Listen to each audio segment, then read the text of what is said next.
अस्सलाम वालेकुम। आज की अहम खबरों के साथ हाजिर हैं, मेरे साथ हैं सबीन शहबाज और इब्रार अस्तूरी और मैं हूं सहरिश खान। सबसे पहले सबीन शहबाज से बात करते हैं। इमरान खान की बहनें नौरीन खान और अलीमा खान और जो दीगर कारकुनान थे, कल रात एक बार फिर से उनको अरेस्ट किया गया है। सबीन, ताज़ा तरीन सूरत हाल क्या है, उससे पहले ही बताइएगा कि क्या बैकग्राउंड था, क्यों अरेस्ट करना पड़ा इनको?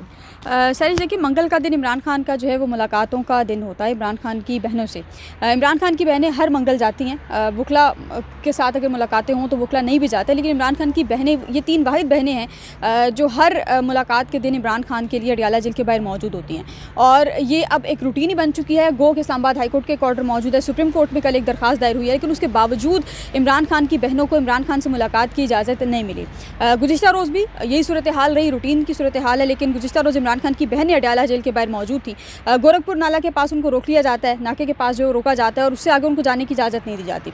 अब उन बहनों का मेन कंसर्न ये होता है कि उनको एक दफ़ा इमरान खान से मिलने की इजाज़त दे दी जाए। उनके भाई हैं, ज़ाहिर है, साबिक़ वज़ीर-ए-आज़म है, जो मुकदमात उन पर चल रहे हैं वो एक साइड पर हैं, लेकिन कोई कानून ऐसा नहीं है जो कि घर वालों से, फैमिली मेम्बरान से, या जो आपके खूनी रिश्ते हैं, ब्लड रिलेशन से मिलने की इजाज़त जो है वो हर कानून आपको देता है। यही कानून इस्लामाबाद हाई कोर्ट ने फॉलो किया। लार्जर बेंच का फैसला मौजूद है, लेकिन उसकी मुसलसल तौहीन पे तौहीन हो रही है। गुज़िश्ता रात इमरान खान की बहनें दिन में गईं अडियाला जेल के बाहर, वो मौजूद रहीं इमरान खान से मुलाकात के लिए, लेकिन उनको इमरान खान से मुलाकात की इजाज़त नहीं मिली। वो उन्होंने वहाँ पर धरना दे दिया। अब हुआ ये कि इमरान खान की जो बहनें हैं, तीनों बहनें वहाँ पर मौजूद हैं, और उनके साथ मज़ीद कुछ ख़वातीन जो तहरीक इंसाफ की, आप कह लीजिए कि वर्कर्स हैं, और कुछ वो जो MPs या MNAs के लिए टिकट होल्डर्स थी पाकिस्तान तहरीक इंसाफ की तरफ से 2024 के इलेक्शंस में, वो भी अडियाला जेल के बाहर मौजूद थी। इमरान खान की बहनों के साथ जो हुआ वो तो हुआ, लेकिन उससे बड़ा एक सवालिया निशान तहरीक इंसाफ की मौजूदा क़यादत पे वो ये कि गुज़िश्ता रात इतना बड़ा वाक़या हो गया, लेकिन किसी एक बंदे की भी मज़म्मती बयान सामने नहीं आया। चेयरमैन तहरीक इंसाफ बैरिस्टर गौहर साहब है, उनका कोई मज़म्मती बयान नहीं आया। इसके अलावा सेक्रेटरी जनरल हैं सलमान अकरम राजा, उनका बयान नहीं आया। बहुत से के जो अलामा राजा नासिर अब्बास है, उनका कोई डायरेक्ट ताल्लुक नहीं है उनकी बहनों के साथ, या कोई उतना आना जाना नहीं है। रात को 12 बजे वहाँ पर पहुँच गए और फिर उनको वहाँ से छुड़ाया भी है। जी, वो फिर पहुँचे हैं, नहीं छुड़वाया नहीं है। अब एक प्रैक्टिस ये इन्होंने शुरू कर दी है पंजाब पुलिस ने कि गुज़िश्ता 2-3 महीनों से पहले, गुज़िश्ता 2-3 महीनों पे क्या करते हैं कि चक्री इंटरचेंज तक उनको गिरफ्तार करके ले जाया जाता है और वहाँ ले जाकर उनको छोड़ दिया जाता है चक्री इंटरचेंज तक। गुज़िश्ता रात भी यही सूरत हाल है, लेकिन गुज़िश्ता रात का सबसे अफसोसनाक जो सूरत हाल थी वो ये कि इमरान खान की बहन नौरीन खान, जिनका बेटा हसन न्याज़ी भी इस वक्त मिलिट्री कैद में है और उनको सज़ा हुई भी है, हाँ 10 साल की सज़ा हुई भी हुई है उसको। हसन न्याज़ी की वालदा नौरीन खान न्याज़ी को गुज़िश्ता रात अडियाला जेल के बाहर जो है वो घसीटा गया बाकायदा। उनको पुलिस की जो फीमेल जो पुलिस एहलकार थी वो उनको घसीट रही थी, और घसीटते हुए उनको गिरफ्तार करके ले जा रही थी। अब जो वहाँ पर मौजूद वर्कर्स हैं वो ये बता रहे हैं कि अगर बीच में कुछ वर्कर्स हैं और माविया ताहिर हैं, नादिया खट्टक है, अगर ये बीच में इन्वॉल्व ना होती तो हो सकता है कि नौरीन खान को घसीटते हुए गाड़ी तक ले जाया जाता और फिर डाले में भी उनको घसीटते हुए भी डाले जो है वो डाला जाता। अब यहाँ तक तो जो सूरत हाल है वो गुज़िश्ता रात की है। आज इमरान खान की बहनें 2 बजे के बाद प्रेस कॉन्फ्रेंस करेंगी KPK हाउस के बाहर, लेकिन इन तमाम प्रेस कॉन्फ्रेंसेस के बाद एक चीज़ जो इंतहाई अफसोसनाक है बतौर ख़ातून, मैं ये समझती हूँ कि जो लोग इस चीज़ को जस्टिफ़ाई कर रहे हैं सोशल मीडिया पर, बहुत से ऐसे जाहिल तरीन लोग हैं जो इस चीज़ को जस्टिफ़ाई कर रहे हैं। जस्टिफ़ाई किस तरह कर रहे हैं कि फ़रियाल तालपुर साहिबा की एक वीडियो है इमरान खान के दौर की, जिसमें वो उन पर कोई केस चल रहा था, वो जेल में थी, और उसके बाद उनको पोलीक्लिनिक अस्पताल ले जाया गया, वहाँ पर उनका चेकअप हुआ और उसके बाद उनको अडियाला जेल शिफ्ट किया जा रहा था। फ़रियाल तालपुर साहिबा की एक वीडियो शेयर की जा रही है। इसके अलावा जो है वो बेनज़ीर भुट्टो शहीद हैं, उनकी एक पिक्चर जो है वो जेल में शेयर की जा रही है। उसके अलावा मरियम नवाज़ की एक वीडियो है या पिक्चर है, वो भी सोशल मीडिया पर खासी जो है शेयर की जा रही है।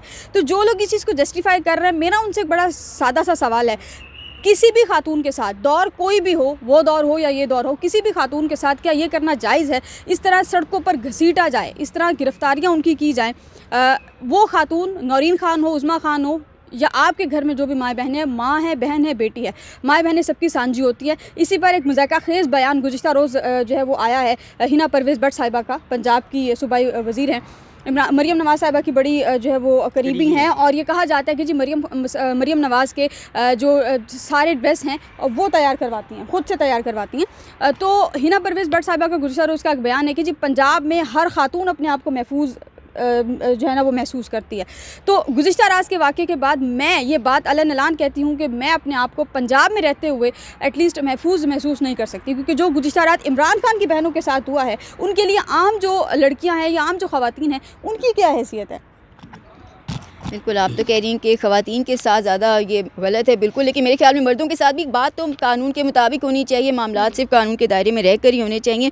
अब चलते हैं सुप्रीम कोर्ट की तरफ। आज मखसूस नशिस्तों के केस से मुतल्लिक जस्टिस जमाल मंदोखेल का जो अक्सरियती फ़ैसले पर जुज़वी अपीलें मंजूर करने का फ़ैसला है वो आज जारी हो गया है, फाइनली जारी हो गया है। तो इब्रार रस्तूरी से बात करते हैं इसके ऊपर, क्या बताएँगे इब्रार, क्या है इसके अंदर, क्या तफसीलात हैं? वैसे आपने जब सवाल पूछना शुरू किया तो ना मुझे हंसी आने लगी है। उसकी वजह ये है कि आपको पता है कि जो मखसूस नशिस्तों का फ़ैसला है जस्टिस जमाल मंदोखेल साहब का, एक तो एक ऐसे वक्त पे ये फ़ैसला आना कि जस्टिस जमाल मंदोखेल साहब को आईनी अदालत का जज भी नहीं बनाया गया, और फिर ये भी कहा जा रहा है कि वो मुस्तकबिल में जो चीफ़ जस्टिस की दौड़ में है उसका भी वो हिस्सा नहीं है, बल्कि जस्टिस मोहम्मद अली मज़हर साहब को चीफ़ जस्टिस सुप्रीम कोर्ट बनाए जाने का इम्कान है। अब इस तमाम सूरत हाल में वो फ़ैसला दे रहे हैं जो काजी फाइज़ ईसा साहब का फ़ैसला था और जमाल मंदोखेल साहब का अपना फ़ैसला था, उस फ़ैसले को उन्होंने बरकरार रखा है। मंसूर शाह साहब वाला जो फ़ैसला था 8 जजेस का, उस फ़ैसले से वो इख्तिलाफ़ करके 41 नशिस्तें वो कह रहे हैं कि PTI का हक़ बनती थी, उनको देना चाहिए था। यहाँ पर मसला ये है कि जमाल मंदोखेल साहब को अफसोस की बात ये है कि ये सारी बातें अब याद आ गई जब उनको आईनी वफाकी अदालत में जज नहीं बनाया गया, उनको साइड लाइन कर दिया गया, और गुज़िश्ता 2 रोज़ कबल एक मंशियात के केस में उन्होंने बता भी दिया, अपनी बड़ास भी निकाल दी उन्होंने कि स्मगलिंग कैसे और क्यों और कौन कर रहा है, बड़ास भी निकाल लें, लेकिन अब बड़ास का कोई फ़ायदा नहीं है। जैसे जस्टिस हाशिम काकर साहब ने भी कहा ना कल कि अब हमारे पास तो कुछ भी नहीं बचा, वो सहाफ़ियों के पास को एक इशारा करते हुए कि आप आए क्यों हैं यहाँ पर। तो ये सुप्रीम कोर्ट जहाँ पर हम मौजूद हैं, काजी फाइज़ साहब ने जो बनाए इंसानी बुनियादी हुकूक़ का ये जो मुबीना मकबरा, इस मकबरे में भी अब कुछ नहीं बचा। असल अदालत तो वफाकी आईनी अदालत चली गई, लेकिन वीडियो में मैं आज सबसे बड़ी खबर ये दे दूंगा कि सुप्रीम कोर्ट ऑफ पाकिस्तान में 56,133 के करीब मुकदमात हैं। अब इन मुकदमात में से तकरीबन 22,000 मुकदमात जो है वो वफाकी आईनी अदालत को ट्रांसफ़र कर दिए गए हैं, मुंतकिल कर दिए गए हैं। अब यहाँ इस मुंतकली के बाद सुप्रीम कोर्ट के पास कितने केसेस बचते हैं पीछे, तकरीबन कोई 30,000 केसेस बच जाते हैं, 35,000। उसमें से भी ये बताया जा रहा है 3-4 हज़ार मज़ीद जो केसेस हैं वो भी वफाकी आईनी अदालत चले गए। तो उसके बाद पीछे कितने बाद बच जाएंगे, 30,000 केसेस। सुप्रीम कोर्ट में 18 जजेस हैं, 18 जजेस सुनेंगे 30,000 केसेस, और वफाकी आईनी अदालत में 7 जजेस सुनेंगे 25,000 केसेस। अब आप ये बताएँ कि कितने मुकदमात हैं और किस तरह इसकी एक कंट्रोवर्सी पैदा की गई। और ख़ास तौर पे 2 जजेस के इस्तीफ़े के बाद तो वैसे भी सुप्रीम कोर्ट में अब तो वो माहौल नहीं रहा। अब हम तो सुप्रीम कोर्ट में सिर्फ जजेस ही नहीं, वकला ही नहीं, पाकिस्तान के अदलिया ही नहीं, अब तो हम सहाफ़ी भी तकरीबन सुप्रीम कोर्ट से फारिग ही हो गए। नहीं, ये जो इब्रार ने जो मुकदमात वाली बात की, मुकदमात का ये है कि आर्टिकल 184(3) और आर्टिकल 199 जो है, ये जितने इसके तहत जितने भी मुकदमात सुप्रीम कोर्ट में थे वो 27वीं तरमीम में ही ये चीज़ मेंशन है कि जो केसेस होंगे, पटिशन्स हो गई या जो आर्टिकल 184(3) के तहत जितनी भी केसेस होंगे वो तमाम आईनी अदालत जो है वो सुनेगी। तो अभी पहला हफ्ता है 184 तो वैसे ही खत्म कर दिया 27वीं तरमीम के बाद। हाँ, उसको नोटिस है अभी, पुरानी है, पुरानी लेकिन है, नहीं आ सकती, नहीं आ सकती, लेकिन पुरानी भी केसेस है ना यार। 15-20 हज़ार इज़ अ नंबर, आप उसको छोटा नंबर नहीं कह सकते, वो एक नंबर है। लेकिन इब्रार का ये बड़ा वैलिड पॉइंट है कि जाहिर है एक वो जज साहिबान सुप्रीम कोर्ट में इस वक्त 18 जज साहिबान हैं, 2 मुस्ताफ़ी हो चुके, पहले 25 थे, 2 मुस्ताफ़ी हो चुके, 4 जज साहिबान जो है वो आईनी अदालत जो है वो चले गए। तो उसके बाद फिर पीछे जो है वो 18 जज साहिबान जो है वो बचे, लेकिन इन 18 से भी एक आर्जी जज हैं, एक आरजी जज और एक जज साहब, एक लेकिन केसेस वो सुन रहे हैं मियां गुल हसन। हाँ, मियां गुल हसन भाई चीफ जस्टिस के साथ केसेस सुनते हैं वो, मियां गुल हसन और टैक्स मैटर्स में एक्सपर्टीज हैं उनकी, ये चीफ जस्टिस याया अफरीदी साहब ने कहा था, तो वो सुने या नहीं सुने इसको डिनाई नहीं कर रहा। और अभी जो इतलात ये भी चल रही हैं कि सुप्रीम कोर्ट के अंदर सुप्रीम जुडिशल ऑफ पाकिस्तान का इजलास भी जल्द अज जल्द होने वाला है, क्योंकि बहरहाल कानून साजी के ज़रिए 34 सीटें तो अब सुप्रीम कोर्ट के जजेस की निकाली गई हैं, और उनके बाद भी जो तादाद बनी थी वो 24 थी, और उसके बाद अब वो घट घट आके 18 रह गई है। तो जो अब तक की जो इतलात हैं ज़राए के मुताबिक जल्दी supreme judicial commission of Pakistan का इजलास होगा चीफ जस्टिस याया अफरीदी की सदारत में, और उसके अंदर सुप्रीम कोर्ट के अंदर एक जज को भी लाया जा रहा है। अब तक की जो इतलात हैं उनके मुताबिक मियां गुल हसन औरंगज़ेब हैं, जिनके ऊपर भी आप बात कर रहे थे कि वो आर्जी जज हैं, तो उनकी मुस्तकीली की बात हो रही है कि उनको फाइनली परमानेंट कर दिया जाएगा सुप्रीम कोर्ट के अंदर, और वो इसी सुप्रीम जुडिशल कमीशन का इजलास है उसके अंदर ये मामला भी तय पा जाएगा। तो इस तरह से सुप्रीम कोर्ट के अंदर जजेस की तादाद में कमी का बहरहाल एक जो मामला है वो भी देखने में आ रहा है। एक तरफ आप कह रहे हैं कि केसेस की तादाद और 18 जजेस, लेकिन बहरहाल इस तादाद को दोबारा से बढ़ाया जाए। वैसे चीफ जस्टिस याया अफरीदी साहब तो बड़े खुश हैं इस मामले के ऊपर कि वो ये समझते हैं कि भाई हमारे से 25,000 केसेस चले गए तो चलो हमारे पास फिगर तो कम हो गया, चलो ये तो बड़ी कामयाबी है। वैसे तो उन्होंने भरपूर वफादारियाँ निभाई हैं और वो आगे भी निभाते रहेंगे, 2 साल का अपना टेन्योर तो कंप्लीट करेंगे। लेकिन तारीख हमेशा याद रखी जाती है उन जजेस की। देखें मंसूर शाह या अतर मिनल्ला साहब, दोनों माजी में भी उनके किरदार के पे हम बारहा सवालात उठा चुके हैं, आज भी उठाते हैं, लेकिन आखिर में उन्होंने अपने एक स्टॉन्स के साथ इस्तीफ़ा दिया 27वीं तरमीम को सामने रखते हुए।